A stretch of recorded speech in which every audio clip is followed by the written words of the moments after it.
Okay, तो ये है गुलिवर, शर्मीला, आलसी और डरपोक इंसान। सुबह 7 बजे उठकर इसे जाना होता है अपने ऑफिस, क्योंकि न्यूयॉर्क सिटी की एक न्यूज़पेपर कंपनी में गुलिवर करता है जॉब, वो भी सिर्फ मेलिंग डिपार्टमेंट का हेड बनकर। अब एक दिन गुलिवर के ऑफिस में डैन क्विंट नाम का एक नया एम्प्लॉयर आता है, जिसकी गुलिवर से दोस्ती हो जाती है। अब क्योंकि गुलिवर उसका सीनियर है और डैन उसका जूनियर, इसलिए गुलिवर खुद को ओवर स्मार्ट दिखाने की कोशिश करता है, जो कि असल में वो एक फुद्दू किस्म का आदमी है। और ये है मिस डार्सी, जिसके ऊपर गुलिवर अपनी जान छिड़कता है। कई सालों से बेचारा डार्सी के साथ स्वयंवर रचाने के सपने देख रहा है, लेकिन दिल की बात जुबां तक लाने की हिम्मत कहाँ बेचारे में। अब एक दिन गुलिवर के पास डैन आता है एक नोटिस लेकर और उसे बताता है कि मेरा प्रमोशन हो चुका है, आज से मैं इस मेलिंग डिपार्टमेंट का हेड हूँ और अब से तुम मेरे जूनियर हो।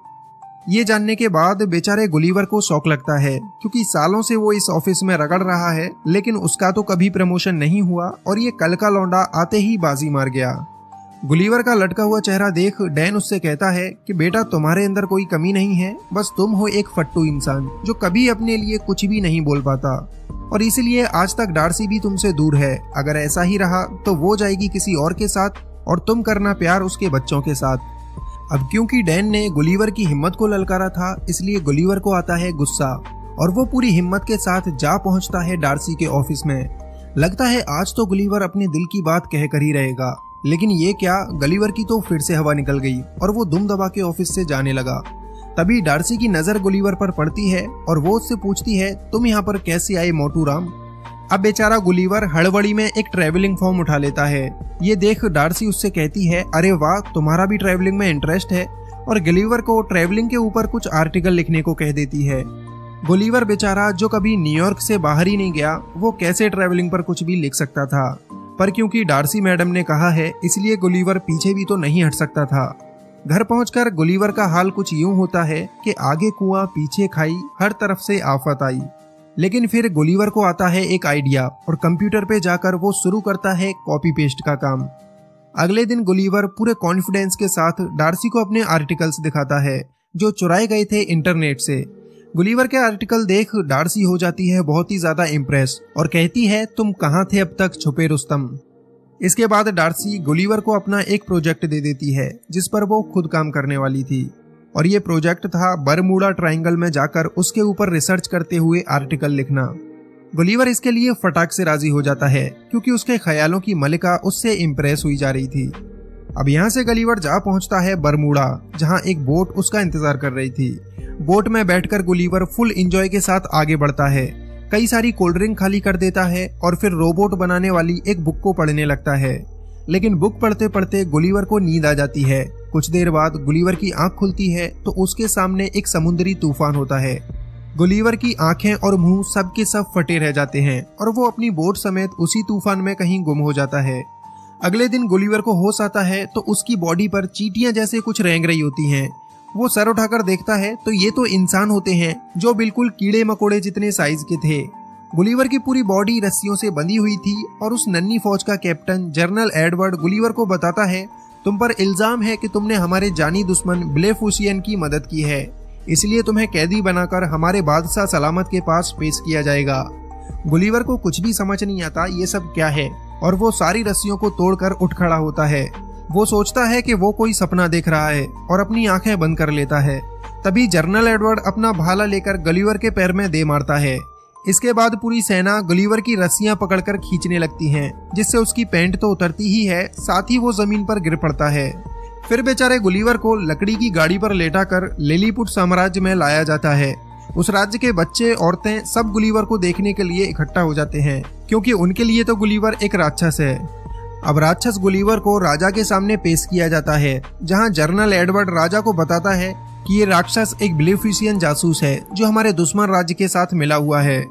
गुलिवर उनसे कहता है, देखो भैया, मैं कोई ब्लूफिशमैन नहीं हूँ, मुझे तो पता भी नहीं वो कौन है। लेकिन जनरल एडवर्ड उसकी ये बात किसी के भी सामने चलने नहीं देता, क्योंकि उसे अपनी बहादुरी के कारनामे दिखाते हुए राजा की बेटी प्रिंसेस मैरी को जो पटाना था। जनरल एडवर्ड गुलिवर को एक गुफा में बनी हुई जेल में कैद कर देता है, जिसमें उसे खाने के लिए घास फूस दिया जाता है। अब यहाँ पर गुलिवर की मुलाकात होती है होरोशियो नाम के एक और कैदी से, जिसकी खता ये थी कि उसने प्रिंसेस मैरी को प्यार भरी नजरों से देखा था और तब से ही उसे बंदी बना लिया गया। यहाँ जब दो कैदी मिलते हैं तो दोनों के बीच बहुत अच्छी दोस्ती हो जाती है। अब यहाँ से शुरू होती है गुलिवर की मजदूरों वाली जिंदगी। उस बेचारे को बैलों की जगह हल में लगाया जाता है और जनरल एडवर्ड उसकी सवारी करता है। फिर एक दिन लिलीपुट साम्राज्य पर दुश्मन राज्य ब्लेफुशियन हमला कर देता है और पूरे महल में आग लगा देता है। हमला देखकर जनरल एडवर्ड सब लोगों से कहता है, हमारी प्रिंसेस को हम बचाएंगे, कोई हमारे बीच में नहीं आएगा। लेकिन दुश्मन सेना के लोग प्रिंसेस को किडनैप कर ही चुके होते हैं। जब तक एडवर्ड वहां पहुंचता तब तक तो प्रिंसेस गायब हो जाती। इसलिए गुलिवर उन सभी लोगों को पानी में फेंककर प्रिंसेस मैरी को उनसे छुड़ा लेता है। उधर नीचे राजा और उसका सेनापति आग में फंसे होते हैं। गुलिवर उन्हें बचाने जाता है, तब उसे कोई रास्ता नहीं दिखता।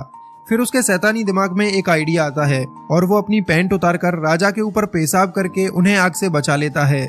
एडवर्ड गुस्सा करते हुए राक्षस के पास आता है और उसे कहता है, तुम्हारी जरूरत कैसे हुई हमारे राजा के ऊपर पेशाब करने की। इस पर गुलिवर थोड़ा सा स्नान एडवर्ड को भी करा देता है। गुलिवर की इस बहादुरी के लिए राजा उससे बहुत खुश होता है और उसे खाने के लिए अपने साथ दावत पर बुलाता है। लेकिन गलीवर उनसे एक शर्त रखता है कि दावत पर वो तभी आएगा जब उसके दोस्त होरेशियो को कैद से आजाद कर दिया जाएगा। राजा उसकी ये शर्त मान लेता है और होरेशियो को आजाद करके उसे भी गलीवर के साथ दावत पर आने का न्योता देता है। दावत के टाइम राजा गलीवर से उसके बारे में पूछने लगता है। वो कहता है, प्यारे राक्षस, ये बताओ तुम आखिर हो कहाँ से। इस पर गुलिवर उन्हें बताता है, मैं कोई राक्षस नहीं हूँ, मेरा नाम है गुलिवर और मैं न्यूयॉर्क सिटी से आया हूँ। यहाँ पर सभी लोग गुलिवर को न्यूयॉर्क सिटी का प्रेसिडेंट समझने लगते हैं, जिसके बाद गुलिवर भी अपनी लंबी लंबी फेंकना शुरू कर देता है। वो कहता है कि मैंने न्यूयॉर्क में सभी लोगों की जान बचाई थी और इसीलिए आज मैं वहाँ का पावरफुल प्रेसिडेंट हूँ। इसके बाद राजा उससे कहता है, फिर तो तुम्हें अपनी प्रजा की बहुत फिक्र हो रही होगी। हम जल्दी ही तुम्हारी बोट ढूंढ देंगे जिससे तुम वापस अपनी प्रजा के पास जा सको। अब गुलिवर के लिए एक आलीशान बहुत बड़ा घर तैयार कराया जाता है, जिसमें सैकड़ों मजदूर हर वक्त उसकी सेवा के लिए लगे रहते हैं ताकि बड़े आराम से गुलिवर यहाँ पर रह सके। एक दिन होरेशियो गलीवर से पूछता है कि आखिर प्रिंसेस को कैसे इम्प्रेस किया जाए, क्योंकि होरेशियो प्रिंसेस मैरी से बहुत प्यार करता था और उसके लिए जेल में कैदी बनकर भी तो रह चुका था। गलीवर जो खुद डार्सी से अपनी बात नहीं कर पाया, वो यहाँ होरेशियो को लड़की पटाने के टिप्स देने लगता है। और मजे की बात तो ये है कि प्रिंसेस भी होरेशियो से इम्प्रेस हो जाती है। मतलब कुछ भी कहो, गलीवर तो लव गुरु निकला। हाँ, ये बात अलग है, कभी खुद की लव स्टोरी शुरू न कर पाया। अब रात को ही जनरल एडवर्ड गुलिवर की बोट को ढूंढ निकालता है, क्योंकि वो जल्द से जल्द गुलिवर को यहाँ से भगाना चाहता था। खबर सुनते ही गुलिवर काफी खुश होता है, क्योंकि वो अब अपने घर डार्सी के पास जा सकता था। गलीवर आकर देखता है तो उसकी बोट टूटी हुई पड़ी थी, जिसे सही होने में कम से कम 1 हफ्ते का वक्त लगेगा। तभी उन लोगों को वहां पर गुलिवर का फोन भी पड़ा मिलता है, जो अभी तक ऑन था। गुलिवर अपना फोन उठाता है तो उसमें 12 वॉइस मैसेज पड़े थे, जो कि डार्सी के थे। डार्सी को ये पता चल चुका था कि गलीवर ने वो सारे आर्टिकल इंटरनेट से कॉपी किए थे, इसलिए वो गलीवर से काफी ज्यादा गुस्सा थी। वॉइस मैसेजेस सुनने के बाद गलीवर की हालत खराब हो जाती है। वो अब डार्सी का सामना नहीं करना चाहता था, इसलिए लिलीपुट में रुकने का ही मन बना लेता है। गुलिवर के रुकने से पूरा साम्राज्य बहुत खुश होता है, सिवाय एडवर्ड को छोड़कर। एडवर्ड नहीं चाहता था कि गलीवर यहाँ रुके, इसलिए वो राजा के पास जाकर राजा के कान भरने लगता है। इस पर राजा एडवर्ड की बात मानने की जगह गुलिवर को ही पूरे साम्राज्य का जर्नल बना देता है। अब से एडवर्ड की जगह गुलिवर ही पूरी साम्राज्य की सुरक्षा देखेगा। अब एक बार फिर ब्लेफुशियन की सेना लिलीपुट पर हमला कर देती है और एडवर्ड को मौका मिल जाता है गुलिवर को नीचा दिखाने का। एडवर्ड पूरी सुरक्षा व्यवस्था को ही हटा देता है, जिससे गुलिवर लिलीपुट को दुश्मन से बचा ना पाए। हमले की खबर सुनकर गुलिवर दुश्मनों को रोकने के लिए आता है और अपने कपड़े उतारकर पानी में घुस जाता है। पानी में जाकर वो दुश्मनों को समझाता है कि मुझे कोई लड़ाई नहीं करनी, मैं वैसे ही तुम्हें मारने की एक्टिंग करूंगा और तुम यहाँ से भाग जाना। लेकिन ब्लेफुशियन के लोग गुलिवर से दोस्ती करने तो आए नहीं थे, इसलिए पूरी सेना उसके ऊपर हमला करने लगती है और ये देख एडवर्ड काफी खुश होता है। लेकिन फिर गलीवर को गुस्सा आता है और वो दुश्मन के सारे जहाजों की रस्सियां पकड़कर उन्हें पानी के बाहर फेंक देता है और एक बार फिर से गुलिवर की जय जयकार शुरू हो जाती है। राजा एक बार फिर गुलिवर से काफी खुश हो जाता है। अब तो गुलिवर के शौक मौज के लिए और भी अच्छे इंतजाम कर दिए जाते हैं, जिसमें उसकी मसाज करना, बाल काटना सब कुछ शामिल होता है।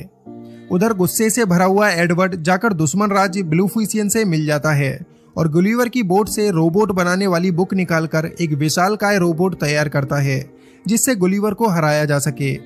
ब्लेफुसियन के लोग लिलीपुट पर एक बार फिर से हमला करते हैं और गुलिवर फिर से तैयार है उन छोटे लोगों को हराने के लिए। लेकिन उसका सामना जब एडवर्ड के रोबोट से होता है तो गुलिवर की हवा टाइट हो जाती है क्योंकि ये रोबोट गुलिवर से भी काफी ज्यादा बड़ा था। एडवर्ड गुलिवर की पैंट पकड़कर उसे हवा में लटका लेता है और गुलिवर यहाँ पर हार मान लेता है। इससे पूरे लिलीपुट को गुलिवर की सच्चाई का पता चल जाता है। गुलिवर उन्हें खुद बताता है कि वो कोई बहादुर प्रेसिडेंट नहीं है, सिर्फ एक नॉर्मल इंसान है और सिर्फ हवाबाजी के लिए उसने ये बड़ी बड़ी बातें फेंकी थी। तो अब यहाँ से एडवर्ड गुलिवर को बांधकर एक ऐसी जगह फिकवा देता है जहाँ पर आज तक किसी ने भी जाने की हिम्मत नहीं की थी। गुलिवर किनारे पर पड़ा होता है, तभी एक लड़की उसे गिलास में बंद कर लेती है क्योंकि वो लड़की गुलिवर के आगे बहुत ही विशालकाय थी जिसके सामने गुलिवर भी चींटी जैसा लगता है। वो बच्ची गुलिवर को अपनी डॉल बना लेती है और डॉल के कपड़े पहनाकर उसे बारबी हाउस में छोड़ देती है। इधर गुलिवर को ढूंढती हुई डार्सी भी लिलीपुट में आ पहुंचती है और उसे भी गुलिवर की तरह ही जेल में कैद कर दिया जाता है। डार्सी को देखकर होरेशियो वहां से गुलिवर के पास जा पहुंचता है और उसे बताता है कि तुम्हें ढूंढते हुए डार्सी यहाँ पर आई थी और एडवर्ड ने राजा के साथ उसे भी बंदी बना लिया है। ये सुनते ही गुलिवर डार्सी को बचाने के लिए निकल पड़ता है। जेल में आकर गुलिवर डार्सी से मिलता है, तब डार्सी उसके ऊपर गुस्सा करने लगती है। वो कहती है कि सच सच बताओ ये सब छोटे लोग कौन हैं।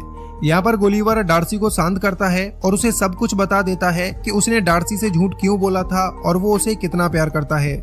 डार्सी के मिलते ही गुलिवर के अंदर जुनून आ जाता है और वो अब डिसाइड करता है कि वो एडवर्ड से लड़कर लिलीपुट को दुश्मनों से आजाद कराएगा। अगले दिन फिर से रोबोट और गुलिवर का सामना होता है। रोबोट फिर से गुलिवर को मारने लगता है क्योंकि एडवर्ड ने उसे और भी ज्यादा एडवांस कर दिया था। रोबोट बार बार गुलिवर के करंट लगा रहा था जिससे गुलिवर उसका कुछ नहीं बिगाड़ पा रहा था। लेकिन फिर होरेशियो के दिमाग की बत्ती जलती है और वो एक रस्सी पे लटक कर रोबोट के अंदर घुस जाता है। अंदर जाकर होरेशियो रोबोट के वायर काट देता है जिससे अब रोबोट गुलिवर के करंट नहीं लगा पाता। मौका मिलते ही गुलिवर रोबोट के ऊपर हावी हो जाता है और बड़ी ही आसानी से वो मार मार कर रोबोट को खत्म कर देता है। लिलीपुट की पूरी प्रजा गुलिवर के लिए जोरदार तालियां बजाती है, साथ में होरेशियो के ऊपर भी फूल फेंके जाते हैं। होरेशियो की बहादुरी के लिए राजा अपनी बेटी प्रिंसेस मैरी का हाथ होरेशियो के हाथ में दे देता है। उधर डार्सी भी गुलिवर के झूठ के लिए उसे माफ कर देती है और उसका प्रपोजल एक्सेप्ट करती है। इसी हैप्पी एंडिंग के साथ ये मूवी यहीं पर खत्म हो जाती है।